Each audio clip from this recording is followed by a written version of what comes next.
ओम शांति।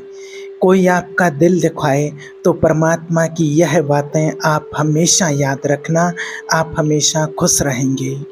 अपने ऊपर इतना आत्मविश्वास रखिए अपने आप पर कि ये नहीं तो कुछ और करेंगे, वह नहीं कर तो कुछ और करेंगे, लेकिन कुछ ना कुछ अच्छा ज़रूर करेंगे। मुसीबत आए तो निर्भय होकर के सामना करना, मत भूलना कि विपरीत परिस्थितियों में ही हमारा सर्वश्रेष्ठ बाहर निकलता है। याद रखना कि पतंग हमेशा हवा के विपरीत ही उड़ती है। मत भूलना कि जब कोई रास्ता नहीं होता है तब भी बहुत से रास्ते होते हैं, बशर्ते हमें खुद पर विश्वास हो, अपनी क्षमता पर भरोसा हो। अगर जीवन में शांति पाना चाहते हो तो सबसे पहले आप अपने मन को शांत करो। आप परवाह करना छोड़ दो, लोग तुम्हें तकलीफ देना छोड़ देंगे। जो लोग दिल के सच्चे होते हैं, जिंदगी उनका इम्तिहान सबसे ज़्यादा लेती है। यहाँ जिंदगी का कोई भरोसा नहीं है और आप लोगों से उम्मीद लगा करके बैठे हो। आप नेक काम करते रहिए, आपका कोई सम्मान करे या ना करे, लेकिन आपकी अंतरात्मा जरूर आपका सम्मान करेगी। होना एक दिन सबका हिसाब है, क्योंकि ज़िंदगी हमारे ही कर्मों से लिखी हुई किताब है।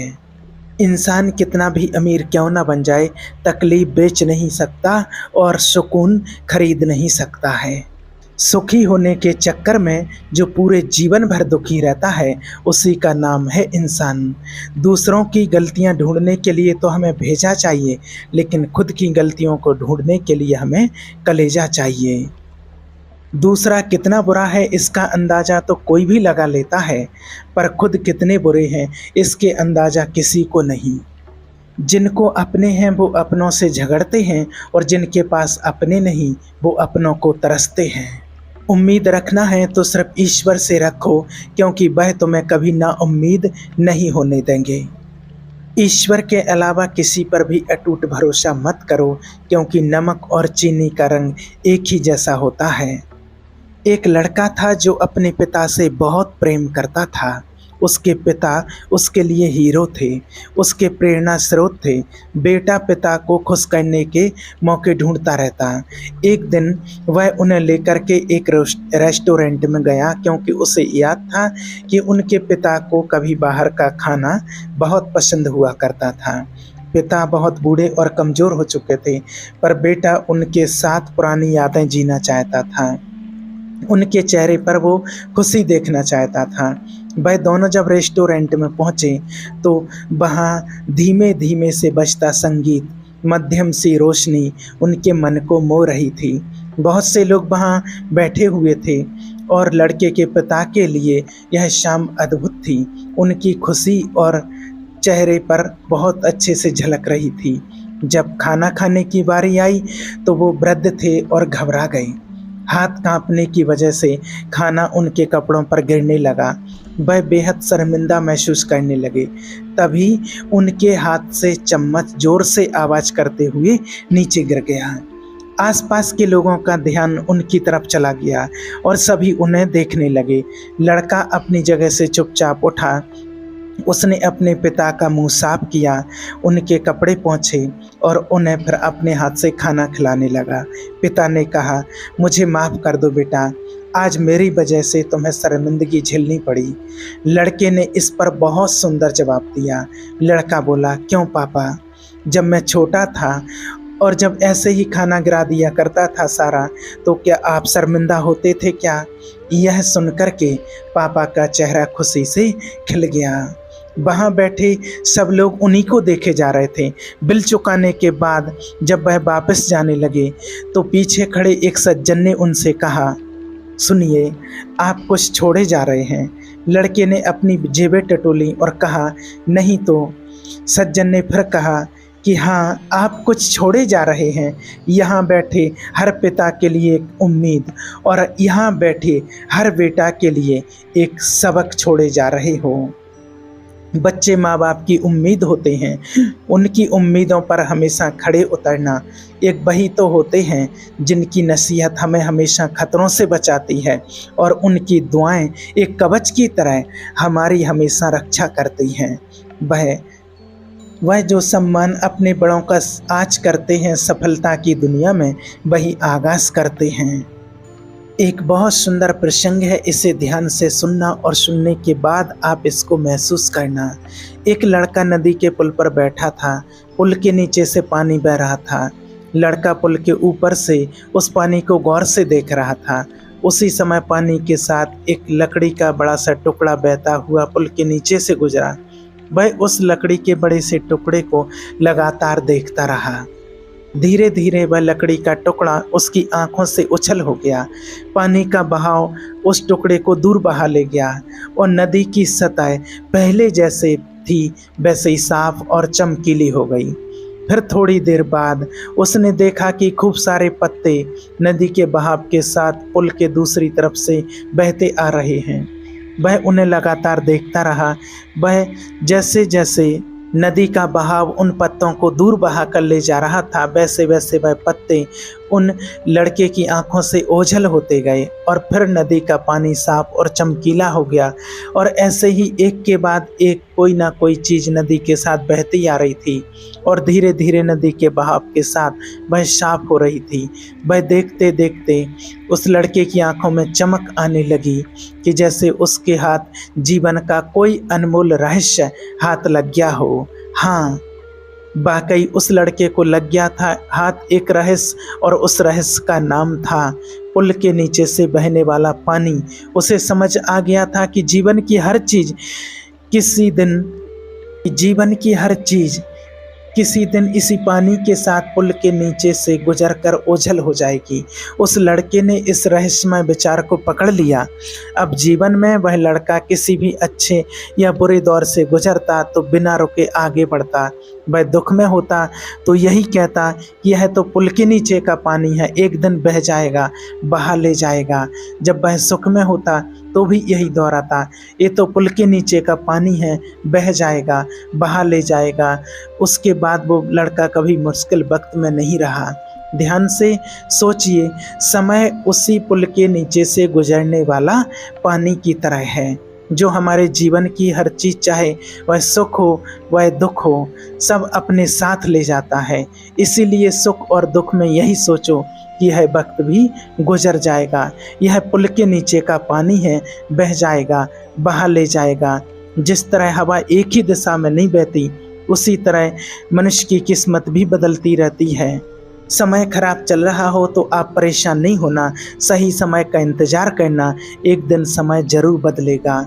जब रास्ते में रुकावट आए तो नदी को याद कर लेना, नदी की तरह अपने रास्ते से सारी रुकावटें हटाते हुए अपनी मंजिल की तरफ बढ़ते जाना। एक लड़की थी बहुत प्यारी सी, पर वह चल नहीं पाती थी, दोनों पैर खराब थे। उसकी ज़िंदगी तो बस व्हीलचेयर पर ही थी। बच्चों को खेलते देखती तो वह उदास हो जाती, वह रोती थी। अक्सर माँ से प्रश्न करती कि मेरे साथ ऐसा क्यों हुआ। माँ उसे समझाती, पर अपनी बच्ची को यूं दुखी देखकर वो भी दुखी हो जाती। उस बच्ची को अपने कमरे की खिड़की पर बैठना बहुत पसंद था। वहाँ से उसे सुंदर बगीचा, नदी और सुंदर पंछी बगीचे में खेलते बच्चे दिखाई देते थे। उसकी माँ अक्सर उसे खिड़की के पास बैठा दिया करती थी। एक शाम जब वह खिड़की पर बैठी थी तो बाहर हल्की हल्की धूप और बारिश दोनों थी। जब बारिश रुकी तो एक सुंदर सा इंद्रधनुष आसमान में आ गया। उस लड़की ने अपनी आँखों से इतना सुंदर इंद्रधनुष पहली बार देखा था। 7 रंगों से बना वह इंद्रधनुष लड़की के मन को मोह रहा था। वह लड़की इंद्रधनुष को निहार रही थी कि बादलों ने सूरज की रोशनी को ढक लिया। लड़की ने जोर से आवाज़ लगाई माँ को। माँ भागते हुए आई। लड़की के चेहरे पर बड़ी सी मुस्कान थी। उसने माँ से पूछा, माँ वो क्या था? बहुत बड़ा सा, पूरे आसमान में एक आधी अंगूठी की तरह फैला हुआ। माँ ने मुस्कुराते हुए कहा, वो इंद्रधनुष था। जब आसमान में धूप और बारिश दोनों होते हैं तब वह बनता है।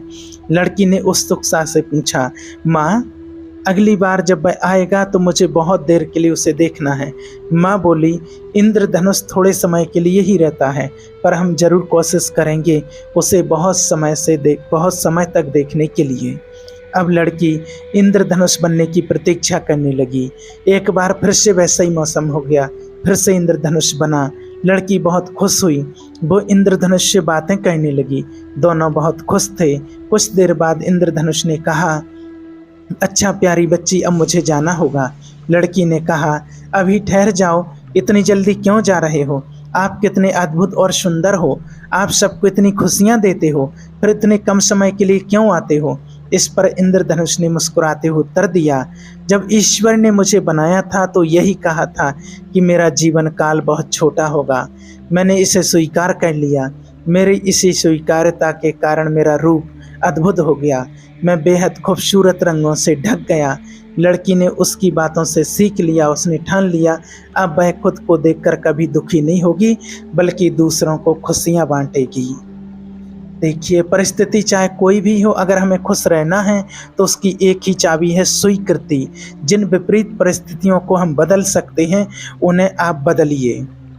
आप इसको ध्यान से समझ लेना कि आपके परिवार में, घर में जो विपरीत परिस्थितियां हैं, उनको आप बदल सकते हैं तो उनको आप बदलिए। और जिन परिस्थितियों को आप बदल नहीं सकते हैं, उनके लिए आप दुखी नहीं हो। जिन छोटी छोटी कमियों हैं, उनको सुधार लीजिए।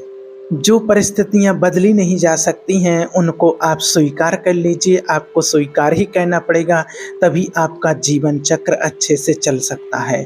जो बदला जा सकता है, उन परिस्थितियों को बदलिए, और जो बदली नहीं जा सकती हैं, उनको आप स्वीकार कर लीजिए। तभी आप जीवन में अच्छे से चल सकते हैं। नहीं तो आपका पूरा जीवन, पूरी लाइफ दुख ही दुख में निकल जाएगी। आप कभी भी सुख की अनुभूति कर ही नहीं सकते हैं। अपने अंदर की छोटी छोटी कमियों को सुधार लीजिए, क्योंकि एक छोटा सा छेद एक बड़े से जहाज के भी डूबने का कारण बन जाता है। सबसे समझदार और स्थिर बुद्धि वाला व्यक्ति वही होता है जो सफलता मिलने पर अहंकार में न डूबे और असफलता मिलने पर गम में न डूबे। मनुष्य का जीवन केवल उसके कर्म पर चलता है। जैसे उसके कर्म होंगे, वैसे ही मनुष्य का जीवन होगा। नीयत साफ और मकसद सही हो तो यकीनन ईश्वर भी किसी न किसी रूप में आकर आपकी मदद जरूर करते हैं। प्रेम से भरी हुई आंखें और श्रद्धा से झुका हुआ सर, सहयोग करते हुए हाथ, सन्मार्ग पर चलते हुए पैर और सत्य से जुड़ी हुई चीज ईश्वर की पसंदीदा चीजें होती। हमारे जीवन में जो होगा, हमारे ही कर्मों का फल होगा।